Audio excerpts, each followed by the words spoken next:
Right.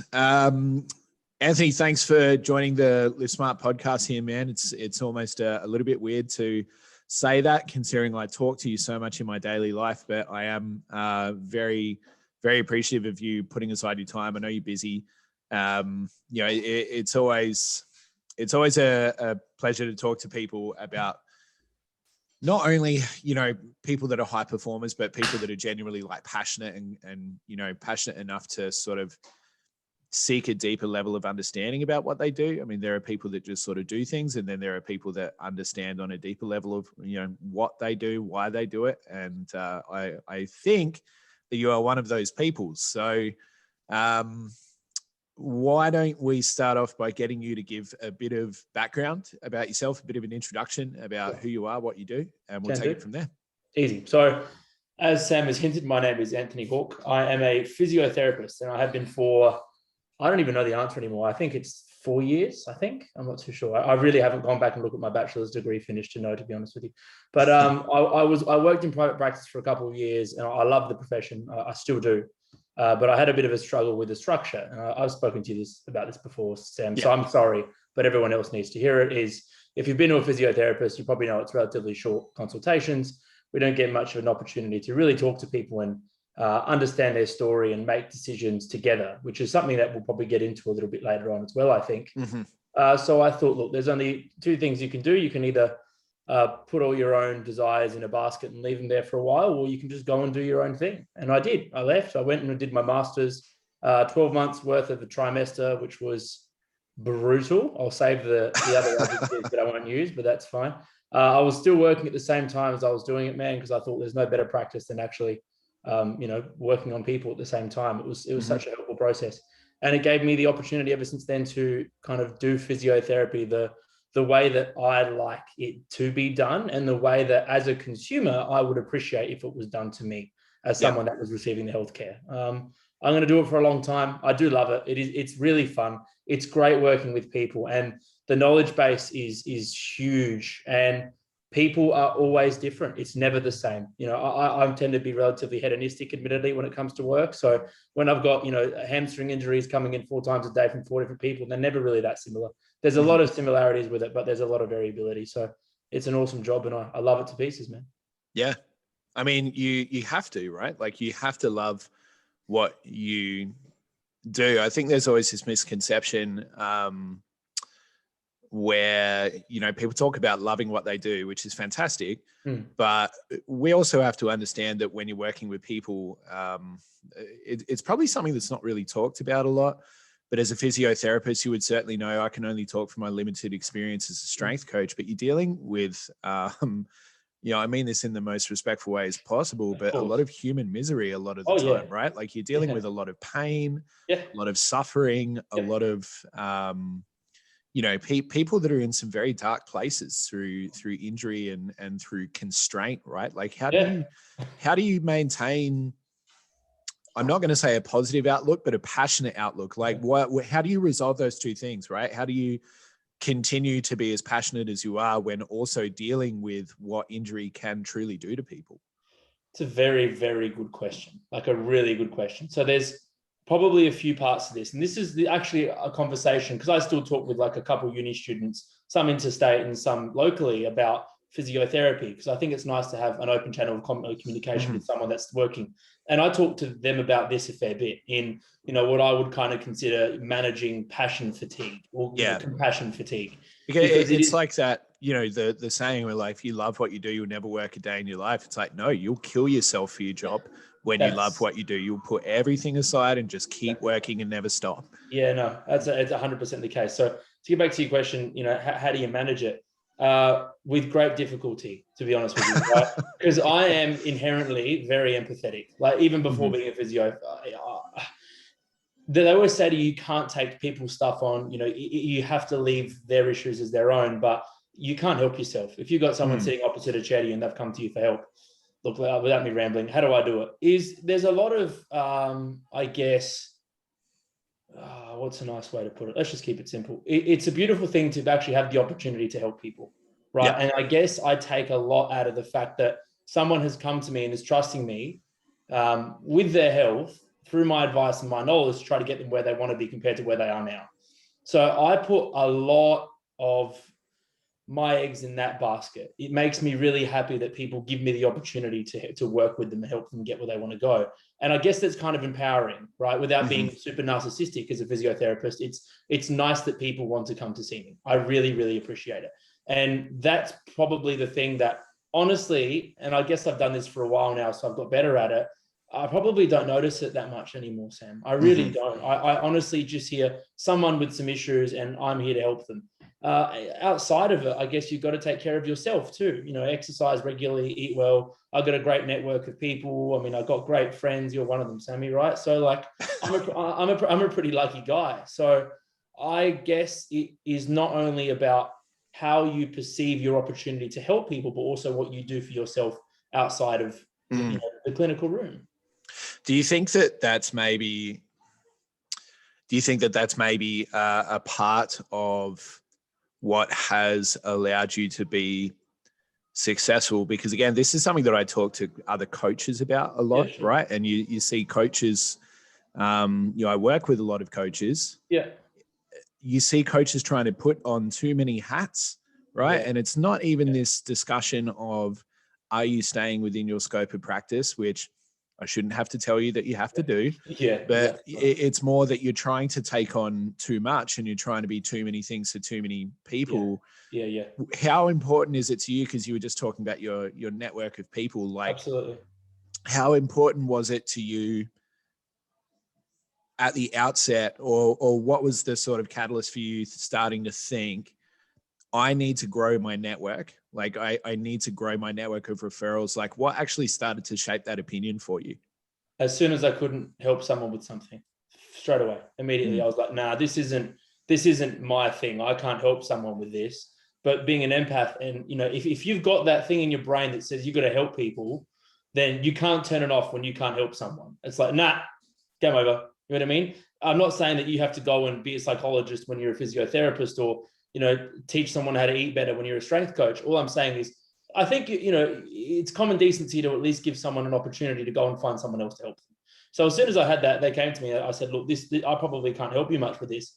I need to go and find some people. I need to get some people that I can trust, that I think are going to care. And that's probably the biggest thing, is they're going to care as much about the person sitting opposite them as what I like to think I do when it comes to my clients. That was like, all right, I've got to go and do this. So I went and heard of some doctors, found some cool strength coaches, found some awesome personal trainers. I mean, there's still some holes in my network that I'd like to build, if I'm being completely honest with you. But it was the first person that I couldn't give them what they need, was the prompt that I said, I need to go and find someone that can. Simple as that. How do you go about having that conversation with people? Like what is that conversation with people where you say, again, because, we get a lot of strength coaches listening to this podcast. There's a lot of people in that industry. Okay. And I think that there is a lot of hesitation for a lot of trainers, coaches, AHPs, what have you, to be, I'm not even sure if it's vulnerability or vulnerable enough with people. Maybe that's an aspect of it. But I think just having like the confidence to say, I do not know how to solve this issue. I would like to refer you to someone else. Like what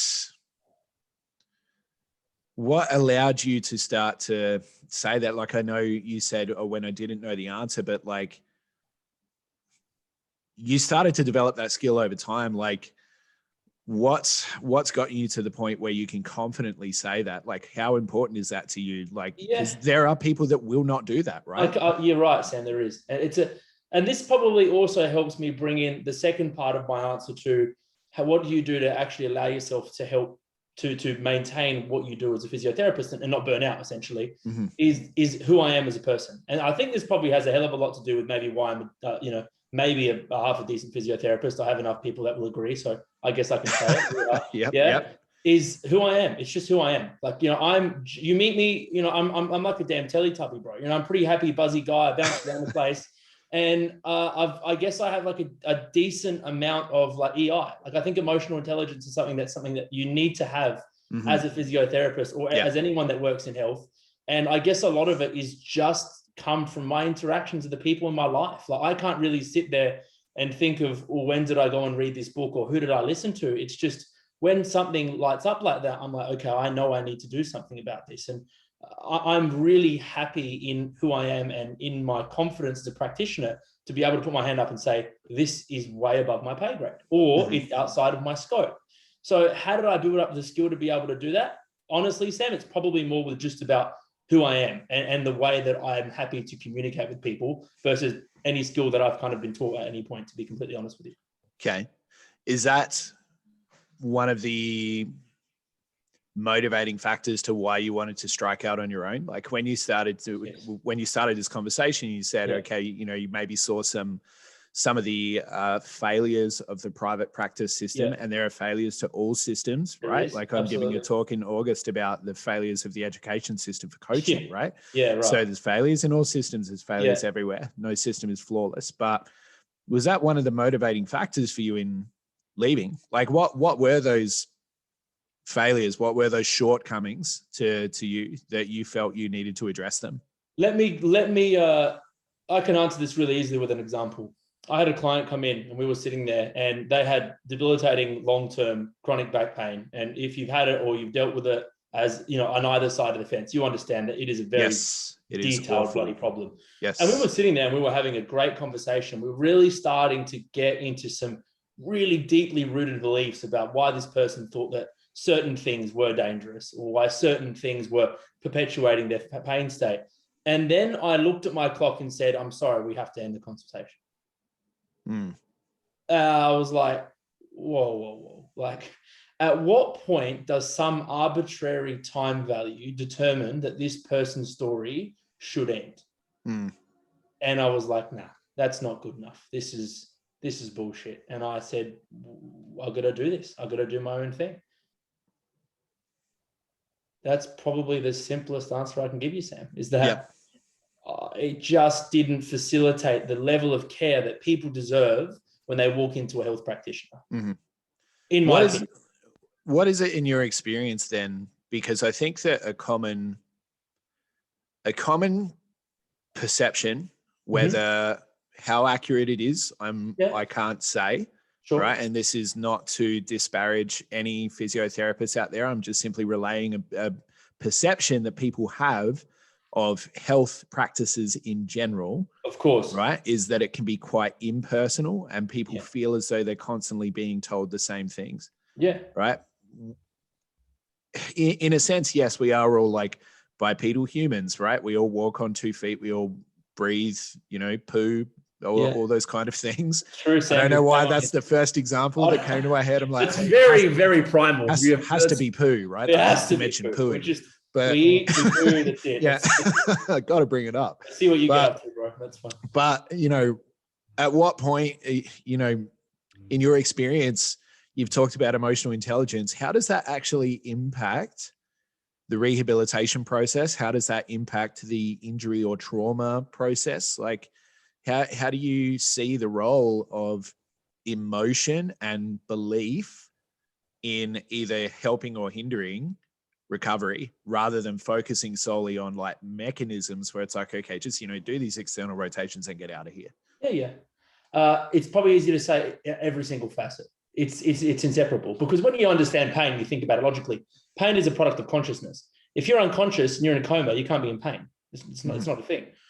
So then you've got to say, all right, if pain is a product of consciousness, then everything else that is also a product of consciousness to some extent can then intermingle with pain. And that is true. Emotion it occurs when you are conscious. And that means pain can somehow have a relationship with emotion. And, not only does it have some relationship, it has an immensely correlated relationship. If I had to give it like an R coefficient, it could be 1 in some people, Sam. Like some people's emotion is enough to sustain their pain state. And that's only looking at it from the perspective of pain. That's like what people are coming to me for. But if we're talking about belief and emotion, then we have to start to talk about things like the actual consultation and the clinical rapport that you build with people. If you actually allow there to be, some degree of emotion, I don't mean like, turn it into the Titanic and hold them off the edge of the freaking boat with their arms in the air. But I mean, I'm flying. I'm flying. Like, if you actually do facilitate some degree of, perhaps emotional opportunity where the person can actually talk to you about how they're feeling about stuff, it allows for a deeper sense of rapport. And then we know a lot about rapport and how well it actually helps people. There's this really cool piece of research that was done. It's like 2015 or 16. I can't remember when it was exactly, but they looked at all of these, like a myriad of factors of why people got better when they were doing shoulder rehab. Was it because they prescribed this, or they saw this, or they saw that? There was physical factors. There was environmental factors. It was so in depth. And the single most important factor, and I'm not making this up, was how much they liked their physiotherapist. Yep. Like I believe that. Imagine imagine how sad you'd be as a physio. You'd be like, bro, I just read 1,600 pages of research. Sorry, man, you're just unlikable. You're a shit guy. Yeah. No one gives a rat's ass about how good you are. But not only is emotion a product, a component of pain and what we actually deal with, but emotion's also a component of the interaction. And it is everywhere. It is absolutely everywhere. I was actually listening to a podcast from a guy called Chris Voss. He was a interrogator for the FBI. He was a head interrogator. And this is a weird tangent, but it makes sense. Well, no, I mean, like, those guys are amazing at getting people to trust them in high precious situations, right? Like, that's what they do. Yeah. And, he was talking about their previous teachings. And I found it really funny that physio was quite similar to interrogation. It kind of concerned me, to be completely honest with you. But he was talking about initially that they'd say, emotion is not a product of this conversation. Like, you're meant to block out emotion. And he said, look, as he kind of did his job and got better and better and started to understand this more, he said, emotion is and always will be the elephant in the room, and it needs to be addressed. And I think if you think about it as the elephant in the room, it really is, because if you can't connect with the person, it's almost like there is something tangible that you can't quite put together in this clinical kind of relationship. Yeah, I think pretty much everybody has that experience, whether you don't have to be a strength coach to understand what it's like to have zero rapport with someone. Yeah, you're like, this feels like work. Like, everything here feels like work. Yeah, that's it. We can't talk. No one's understanding anyone. It's just not making any sense. And you're trying to convey a message, but you can't even get the words out properly. Like, and you definitely know this person's looking at you. You got that blank look. It's like, a brick hitting another brick. It's just ugly. But where does emotion come in to just bring it back and answer the question? Everywhere, Sam, at every facet, whether it be physiologically, communication-wise, in every single facet, my friend. I mean, it's pretty interesting, right? And I was only explaining this to someone last night, or talking about it to someone last night, I should say. But we have a lot of studies coming out now, and we get into, and we will. I certainly want to ask you about injury prevention, which is something that just makes my brain explode. Yeah, exactly. Whenever I hear it, I hate it. But there's a lot of studies coming out now that show things like, maybe somebody has a significant rotator cuff or shoulder injury, and they go through a surgical intervention with sort of clinical interventions following, or they simply go through something that is just more load-based following. And then the biggest determinant was just simply load and compliance at the end of the day as to how well the person recovered. So it's like this person basically was instructed, pick up this sandbag a couple of times, no real technique to it. Just pick it up a few times a day, and then we'll do the rest of the stuff. Yep. And then the other person was going through very structured, rigid programming. And then they showed that the outcomes in terms of the resiliency of the shoulder at the end of this study were very similar to the point where they actually had a lot of difficulty in determining the obvious differences between the treatments. And it's not to say that physio is incorrect or exercise physiology is incorrect, but I think it just speaks to what you've said, where compliance and buy-in is probably the single biggest thing there. Absolutely. Right? Like maybe we're missing a few things, because again, I think that as strength coaches, as really anything in strength coaching does, we've got this, we've all been going down such a massive rabbit hole lately of like technique and optimization, and everything has to be sort of weighed and measured and assessed, and everything has to be biomechanically perfect and correspond to certain models and everything. It has to look like your skeletal model, and this is what your sacrum does.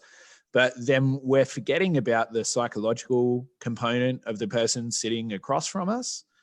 And then we get, I talk to coaches and I get frustrated at the idea that, Joe Blow down the road is a coach, and they seem to always be getting people with results who are really happy, but they don't know anything about biomechanics. It's like, well, they don't know anything about biomechanics, but they know a whole lot about probably getting people to like them and trust them. Yeah, 100%. So, and you're talking about biomechanics, and you're talking about, we can use biomechanics, and I could talk about, let's say, shoulder specificity, and I could talk about scapular movement. We could go into every single component of, and I just call them clinical tools. And this correlates to physiotherapy and strength coaching all the same. There's no difference, right? You guys have got biomechanics. I know you're doing some pretty cool biomechanics stuff right now. You could go into, RPE-based training, you can go into reps and reserve, we can go into all these types of stuff. Like, I know some of it has to do with prescription, but at the end of the day, it's a tool. It's a damn tool, right? Yep. And if you're thinking about having like a clinical conversation with someone, I think the thing about understanding a lot of different types of, facets of movement and of strength and of whatever, context you want to apply it to, is that it gives you tools. And with these tools, you have more of an opportunity to actually engage people in a way that is meaningful to them. And that is probably the most important thing. Maybe you're talking to a person who's been a civil engineer for the last 15 years, and they really dig this biomechanics stuff. You talk to them, they go, yeah, I can really get that. You know what I mean? Like, they understand force vectors. And you talk to them about, the way that patella works. And when you extend the knee, it just massively decreases the force because the vector's better and it results. And they go, oh, I love my kneecap. What a freaking bone. Yeah. What a miracle, right? It is actually pretty cool. But, it is. But, then maybe you talk to someone else who's, been a psych for a really long period of time. And then you get buy-in from them by explaining to them that when you're moving a certain way, what you're actually doing is decreasing the way that the brain perceives danger. And you're giving your body more of an opportunity to experience resilience and robustness in your movement, right? And I think that kind of speaks really nicely to the shoulder thing that you were talking about, where you're right. And this has come up a lot with the scapula, is that specificity doesn't always matter. To be honest with you, I actually think we should challenge that a little bit in the context, and this would probably be a lot better in terms of qualitative research than I think it would be quantitative, in terms of, what are those things that you're talking about in terms of specificity actually mean to that person? Yeah. Have you helped them to understand why that specificity might be better versus it just lifting a damn sandbag?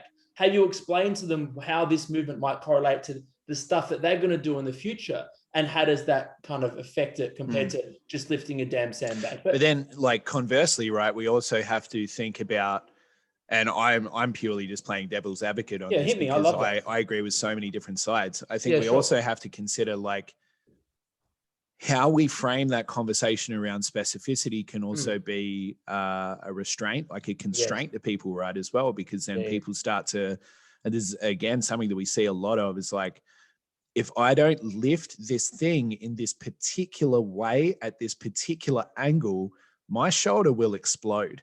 Like, I can't do it any other way. It has to be locked into this way. Absolutely. How do you tread that line, right? Like, how do you tread that line with people? It's absolute beautifully.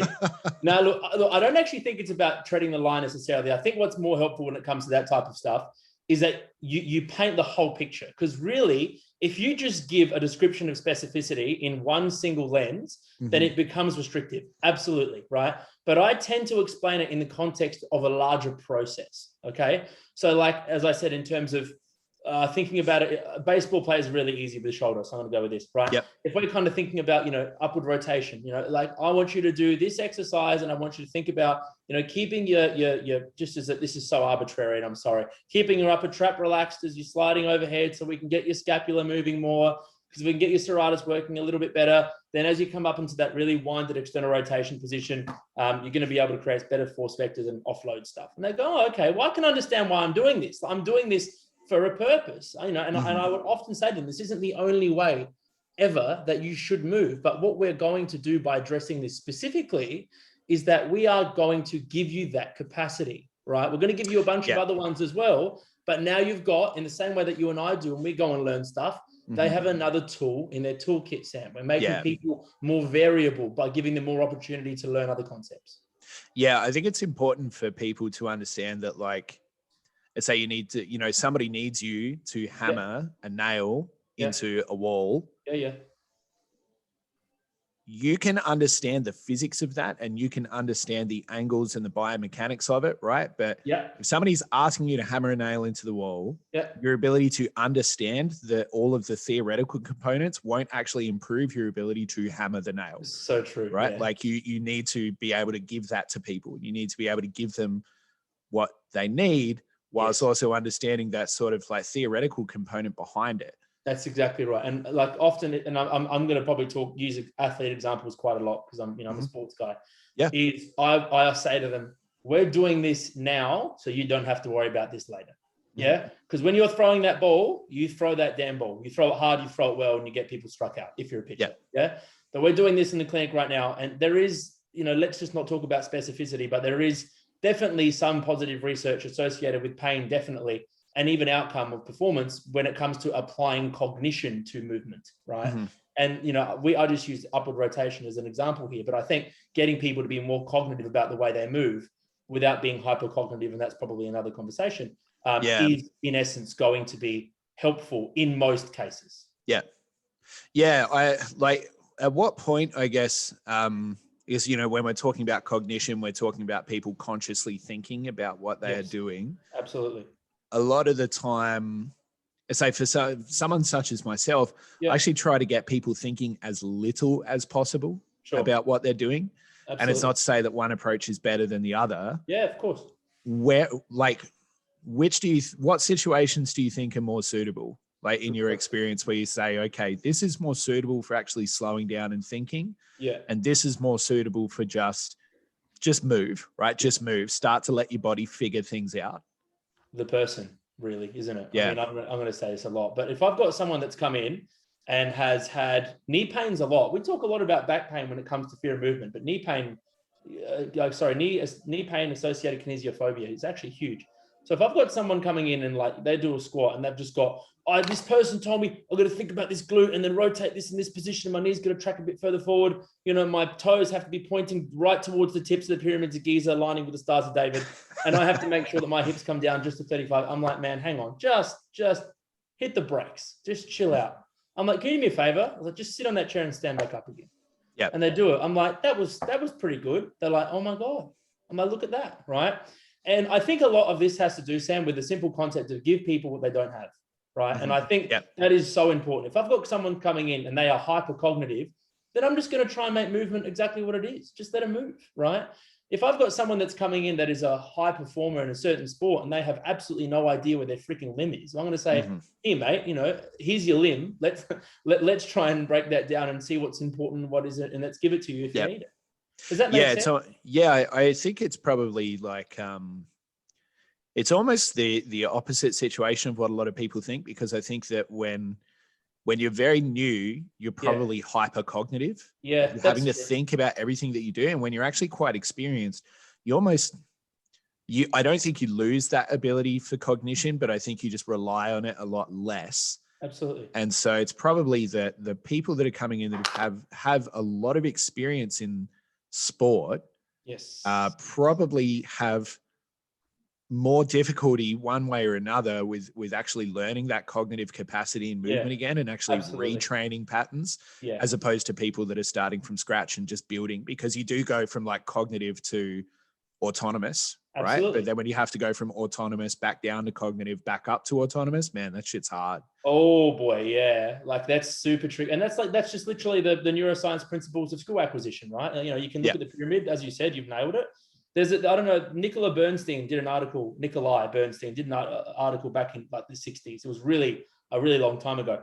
And with experts, what we tend to see is that they have really high movement variability, but really low point variability. And golf, and I'll explain that in a bit more detail. So, think of a golfer's swing, right?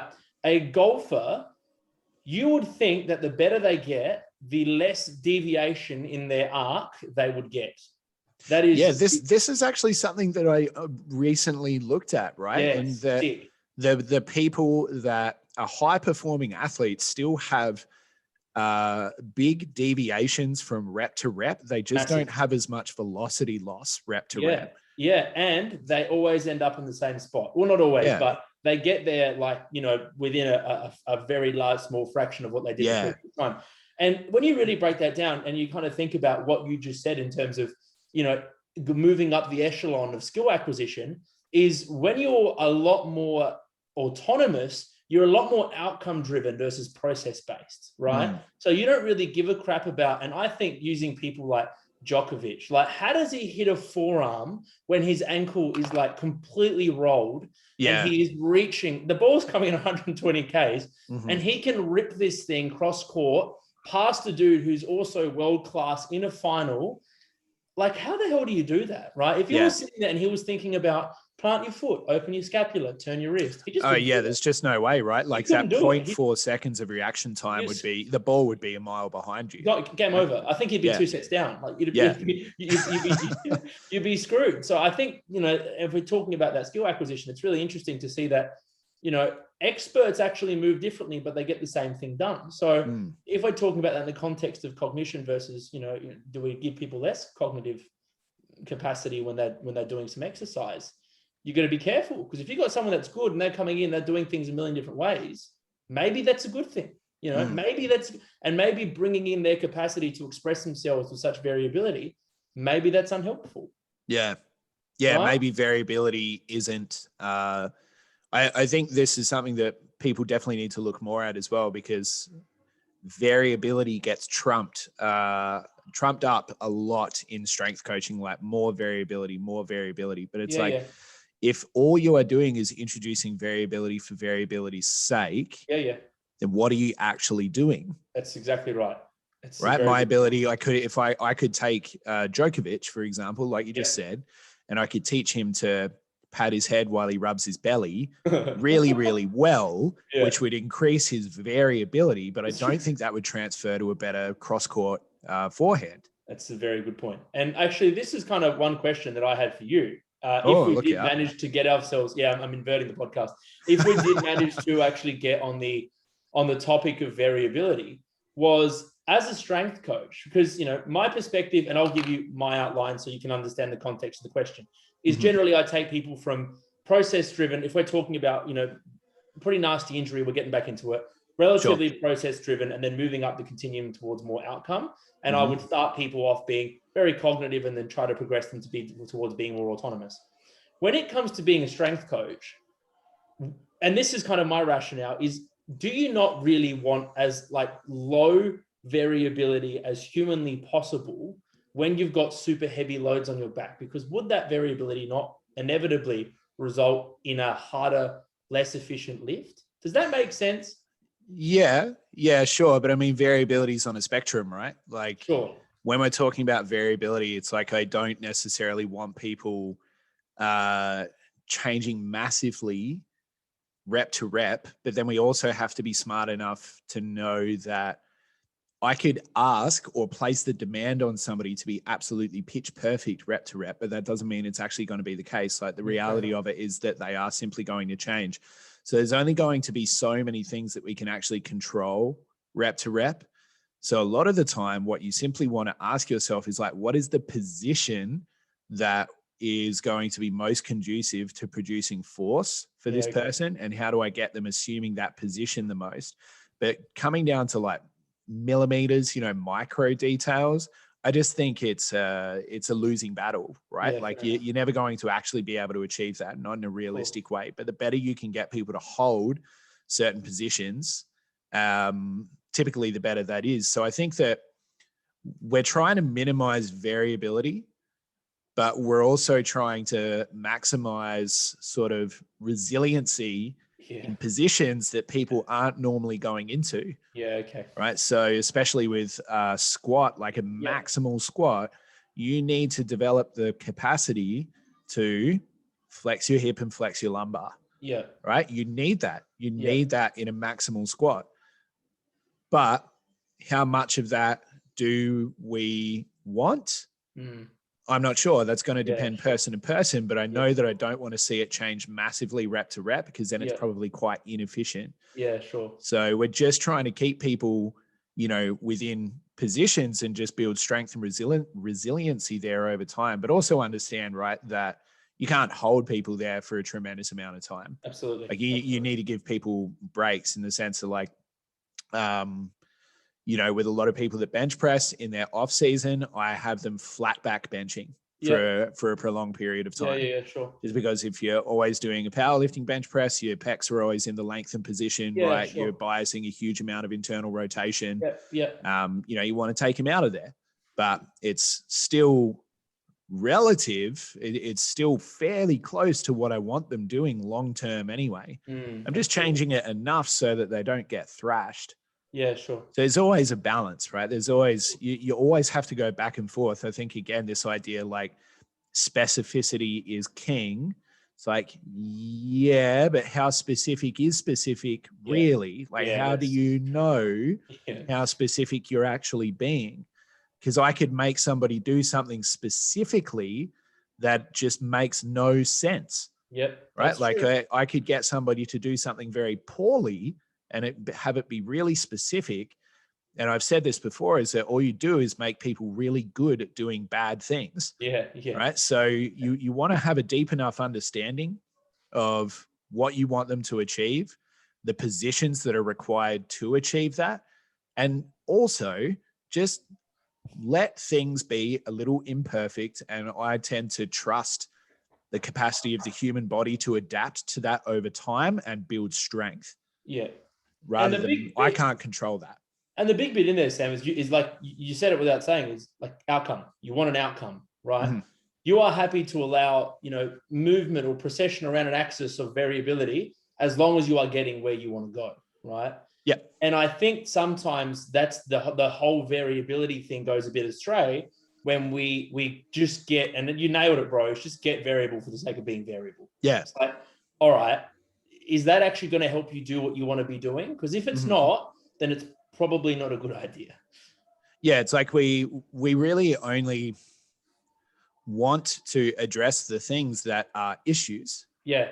Right. If something's not addressing itself presenting itself as an issue, do we actually need to address it? Well, that's interesting. And that's a question that I have for you. Yeah. Let's say you're dealing with a lifter. Yes. They come in and, nothing is ever unrelated. I understand that. There's, everything flows into everything else. Yeah. But maybe you see an asymmetry in somebody that's quite pronounced, and you ask them, because I've been in this situation, I'm like, your pain is coming from here, isn't it? They're like, no, I've never had pain there. I'm like, shit, really? And so you see an asymmetry, it's very pronounced, no symptoms, doesn't prohibit them from competing or competing in their chosen sport or completing their given tasks. They do not report any symptoms at all. Is that an issue? No. How so? Way. No, well, issue, you got to define issue, don't you, Sam? Right. I think that's the most important bit is it an issue for me to look at it and go, I don't like the look of this? Yeah, then it's my issue. But that's not their issue. That's my problem. You know what I mean? If they're coming I just don't like it. Yeah. You look like crap. Let's go. And I'm going to use two athletic examples, and I'll use another one that's actually a powerlifter. Actually, I'll do that first because it makes more sense. I have a friend of mine who's sumo pulls. You know him. He's short and he's pretty strong. And he's a strong man, yes. Yeah, and he has he's bloody wide. Like if his feet were any closer to the plate, he'd fracture his big toe every time he put the weight down. You can actually see the moment his femur flicks into internal rotation because it's just snap. It's beautiful. You can see it. Oh, I love watching it. It makes me happy. But he came to me a while ago, and he was having some pretty debilitating, right-sided vastus lateralis pain. That was an issue because it stopped him doing what he was. So let's kind of just get into that. That to me, that is an issue. He's having problems doing what he does. So if he's being limited in his capacity to participate in what he wants to do, then it obviously is a problem. That's why he's coming to see me for it. So we're going to fix it. He had gone and seen another physio previously. Who cares who? But basically, the other physio had actually tried to constrain him and said, all right, man, you got a really wide stance here. We're probably going to bring you in and see if we can kind of distribute some of your load around. And it just didn't work, right? Not at all. So anyway, he came to me, and granted, he's my friend, so I can kind of say to him, just do this and stop being a dingbat. But instead of going, hey, we're going to bring you in, I was like, bro, we're gonna push you wider. I was like, we're gonna shove you further into where you are normally really good at being. Because when you've got elite performers, and he's in the category of pretty elite performers. He is, yeah, absolutely. These guys aren't going to come in and move like everyone else does, because if they did, they probably wouldn't be elite, Sam. You know, that's like the definition is better than most, right? It was something like that anyway. And I was especially like when you're looking at elite, right? You're looking at people whose bodies have an exceptional degree of resilience. Exactly right, mate. Yeah, 100%. So he came in and I was like, dude, we gotta push it wider. He's like, what the hell? I was like, let's just do it. And we did it. And within 3 weeks' time, his pain was gone. It was gone, right? And he was really trying to hoist through some heavier loads, and he had been lifting for a while. He needed more of his own coping strategy, right? So what was previously identified as an issue in his context wasn't his issue. It was his medicine, man, right? He needed to be pushed further into what he was capable and what he was so used to doing in his context for him to actually be able to build the resilience and the robustness that he needed. And it worked. And he's been deadlifting pain-free ever since. So no, man, I think we've got to be very careful with how we define issue. It's not our issue. It's got to do with, what is the issue of the person that is standing in front of me, and what can I do for them? Yeah. Yeah. It is very interesting, right? And like more recently, I've been saying to a lot of people, like, stop trying to outsmart the human body, because it's a lot smarter than you, right? It's a lot smarter than you. Yeah. And, even for myself, I have a good bench press, right? Like I'm a heavy bench presser, and in pounds, I've been dealing, in pounds.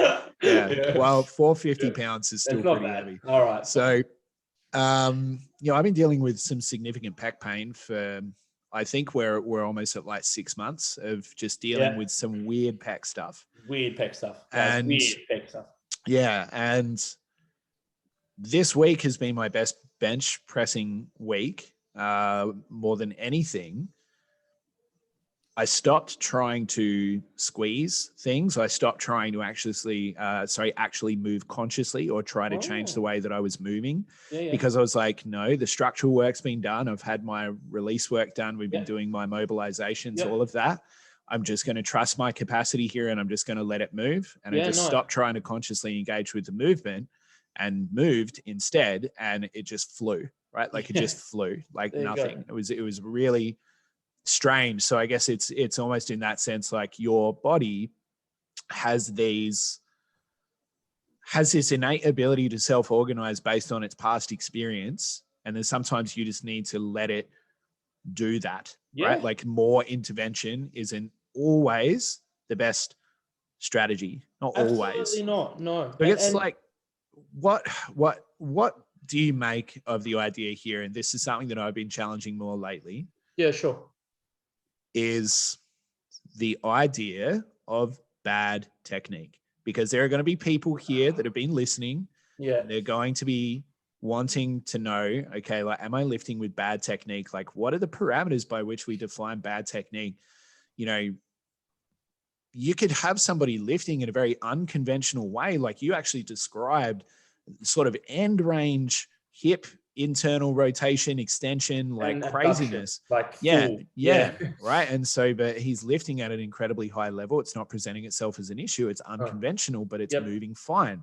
So at what point do we actually say, hey, that is bad? Like, what are the red flags for you? Or, are we okay with just simply letting people move how they move? Because this is always a tightrope that we have to walk, right? Because we know that innately there are positions that at the very least don't make sense for a particular task. Absolutely. But, can we actually say that is bad? Like, what's your opinion on that? Oh, Sam, I'll be honest with you. I don't know. I really don't know. Okay?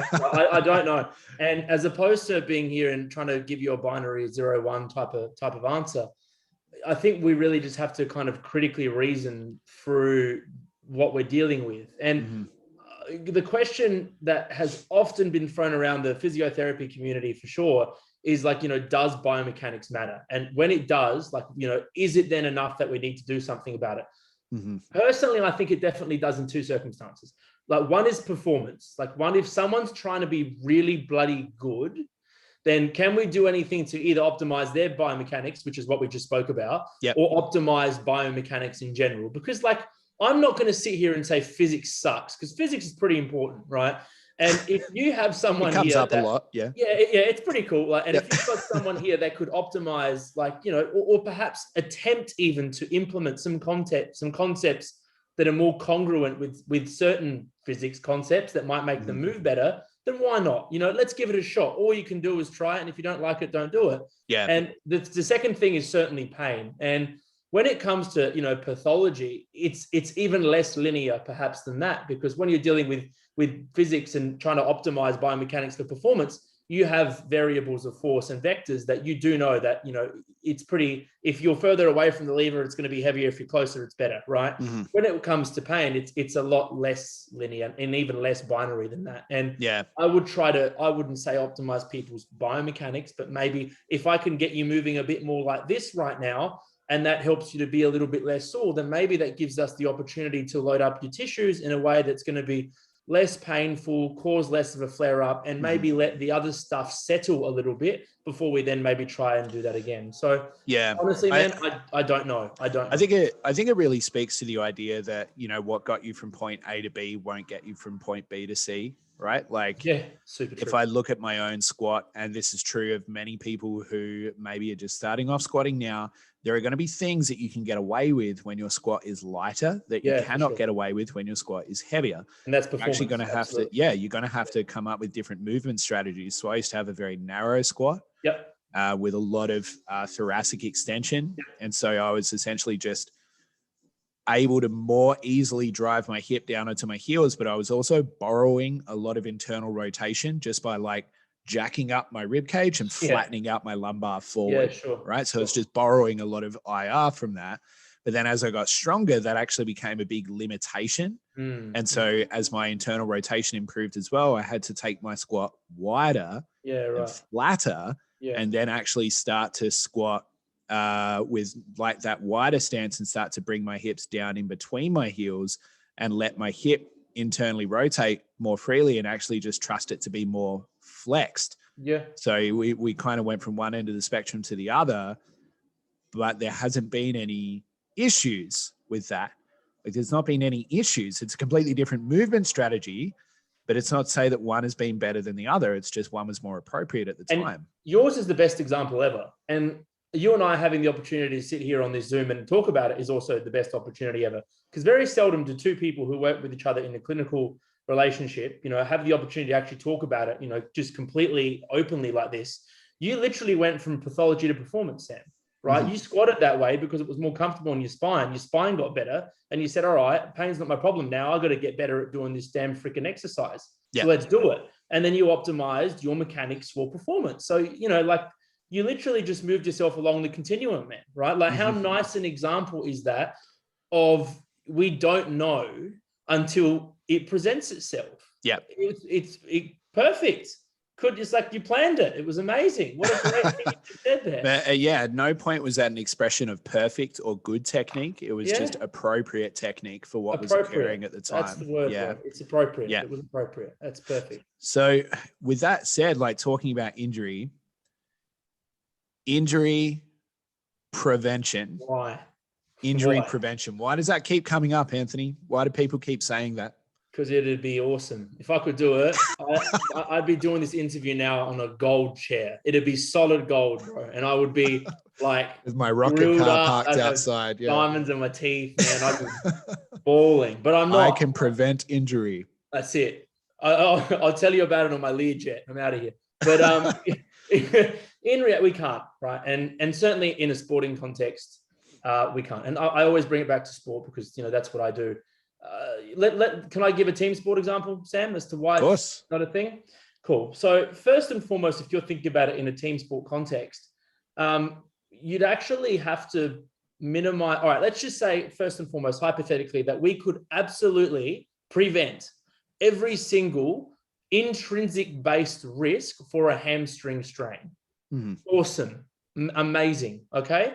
As soon as you've stepped on the pitch, you've got 21 other people that are going to have the opportunity to bring in an external factor that is going to confound the shit out of your risk mitigation, right? So it is impossible. And the research suggests that, irrespective of you doing nothing and having no injuries, as soon as you step on a soccer pitch, you have between 5 and 15% chance of injury. That is 100% the case. That is doing nothing, all right? Let's assume, okay, that wasn't a problem. So let's assume that we had no external factors, like absolutely none. Well, then for us to be able to assume that we could prevent injury, first we'd have to assume that we could actually identify who is and isn't going to injure in the first place, right? Yeah, we would almost need like minority report levels of precognition, right? Yeah, exactly right. Like for us to be able to screen sufficiently, we would first have to find a clinical test that actually has the capacity to identify that someone that is positive in that test has a strong correlation with actually getting injured. Then we'd have to determine whether or not that test could be applied broadly across every single cohort that we could apply it to. And thirdly, which is the funniest bit, we would literally have to assume that an intervention that was given to that person specifically would do a better job than providing them with any other intervention. Yeah. Do you see how many assumptions there are? Oh, I see it. We're screwed. Sure, you can't do it. Like, it's not possible. It's like I think we have a real desire for cause and effect. Yeah. Right. Yeah, this is the thing that happened. This is why it's wrong. Yeah. This is how to fix it. Yeah. Fail. But it's just not that clear, right? It's just not that clear. Again, like you said, if we could prevent injury, it's like, shit, man, we'd be doing it. Whew. Like no one would ever be injured. That information we'd be getting out for free as well. Like there would be no way to stop that information from getting out. Absolutely not. But here we are. We never will, because let's just talking about like literally the logical constructs of why we can't practically do it. On top of that, like you just nailed it, man. If someone found out how to actually completely prevent injury, like it wouldn't hit everyone because someone would pay more for it than someone else. Yeah, of course. It's true, right? Then you start coming into other biases associated with money and just, not practical application. But we can't do it. We definitely can't do it in a sporting context. We're not even close, to be honest. And it might get a little bit better and the only opportunity that anyone has in the sporting context is that if we actually start getting bigger databases. And I mean, like all of the international community across all codes of sport starts to create this massive database and actually starts to analyze data based off of a really heavily powered, massive number. Do we think that injury prevention is even really a goal? Well, no, I don't think so. And when you talk to a lot of people that are good at rehabbing people, certainly in the sports context, and you could even apply this beautifully to the strengths context, is we are risk mitigators, we are risk managers. That's what we do. It's got nothing to do with you're going to play next week because we prevented the hamstring strain, and everyone claps, and the guy goes and plays. And then some other guy has a better idea and he hip and shoulders him and he falls and he tears his hamstring. So what we really have to do is when we kind of have the idea of we are actually risk managers, it actually allows for a lot better conversations because, we are not the preventers of injury. We are just people that have a bit of understanding about how we can manage it. And it allows the client or the patient or the strength athlete and the person that is providing them with care or information to actually have an open communication, an open conversation, around this is what we've done. These are the things that we've mitigated. These are some things that we probably could do a better job of. And, this is our goal to, compete in, strength nationals in March, or this is our goal to play in 2 weeks' time. Do you feel confident in what we've done and in the decision that we are going to make? Yes or no? And they go, you know what? Yes. And do you know how nice it must feel based on what people tell me for someone on the receiving end of care to actually feel like they have had an active role in getting themselves back to their level of function? It gives them agency back, Sam, and it really makes you want to get out on the pitch or get on the platform and just go after it because, that you've done everything you can. Like, if this screws up, well, shit happens. I have done every single thing I can to be as good as I possibly can. Yeah. And that's really emancipating. I do think that the irony of talking about the idea of injury prevention is that it creates a lot more mental fragility with people, right? Absolutely, bro. So they start to avoid certain positions. Yep. They start to lose capacity for resiliency in those positions, start to limit movement strategies because of that. We start to create bottlenecks of movement. And then often that, it's not always mechanistic, but often that can be enough to create an injury. So it's like, even like you talking about injury prevention may actually be causing injuries. Like you can't say for sure that your method is good, because I think that ultimately, like the best thing we could ever say about the human body is that it is adaptable. Absolutely. Right? Like it is adaptable. And that's probably what we should be trying to harness with people. Yeah, for sure. So that we can, as you said, mitigate rather than eliminate. Because I don't think, like, you know, you're fooling yourself if you think that you can pick up a barbell and never develop a niggle. Like, it's going to happen, right? But just accept it. It's okay. Like, it's probably not going to be that bad. You know, I could wax lyrical about this and say, like, you know, it's like one of those Fight Club moments. Like, you never know who you are until you've been in a fight, or, you know, everybody has Mike Tyson, like everybody has a plan until they get punched in the face. Yeah, that's kind of true, right? Like everybody has this conception of who they are until something goes wrong. Of course. But knowing that, like, a lot of what we talk about, especially, you know, it's the same thing with overshooting RPEs. It's like, I used to tell people like, don't ever do that. And now people do it. And I'm like, you'll get it next week. You know, it happens, man. If you shoot for an RPE 9, sometimes you're going to miss, and that's okay. Just, you know, load it up next week. You'll get it. You know, maybe we pull back a little bit. Maybe we push a little more. We'll get it in, you know, in a long enough timeline. Don't stress about missing it. Exactly. And you know, thinking about, we were talking about motion being the elephant in the room previously, maybe this new elephant that's sitting in this new room that we're now metaphorically sitting in is actually the possibility of recurrence. It happens, right? Yeah, it definitely does happen.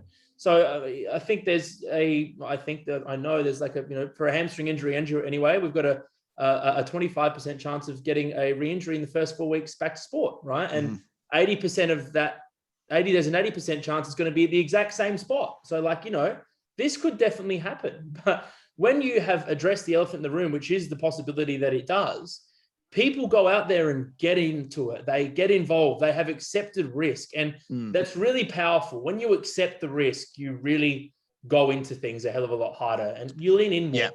Yeah. When you can, I think it just, it speaks to your capacity as a coach, as a practitioner, of how much you trust your clients. Absolutely, bro. To give them an option like that. And I think that trust and that belief does a lot more for people than fear ever will. Every single time. Yeah. Every single time. And, you know, I spoke about Chris Voss before and how he spoke about some physio-y stuff. If you're trying to kind of get a bit of a background on how to start to think in risk and probabilities, and, you know, I'm not sitting there, do the Alan from the Hangover shit where your numbers are flying all over the place. You don't need to do that. You don't need to do that. But, like, in terms of thinking about it, there's what's her name? Annie Duke. She's a cool author. She's written 2 good books.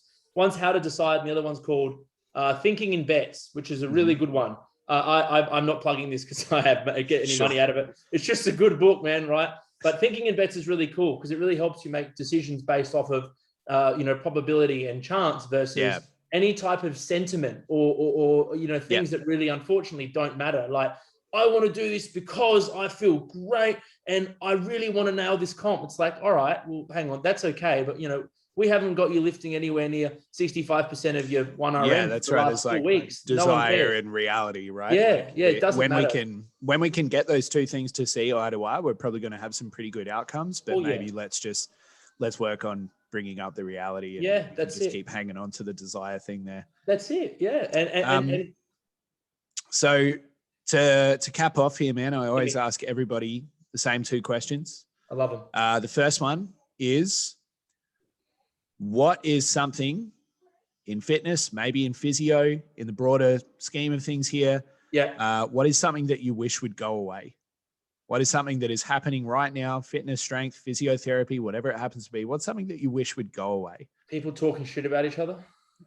All right, good.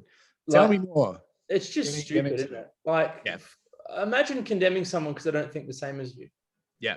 What the hell? It's so silly. Typically that hasn't panned out well in human history. Yeah, well, that's true. But I mean, it's just, I mean, I think when you have, cognitive dispersion and people don't agree, that's when you actually get places in life, definitely in proliferating people's understanding of health. And you just get better as whether it be a profession or whether it be as a sector in the fitness community.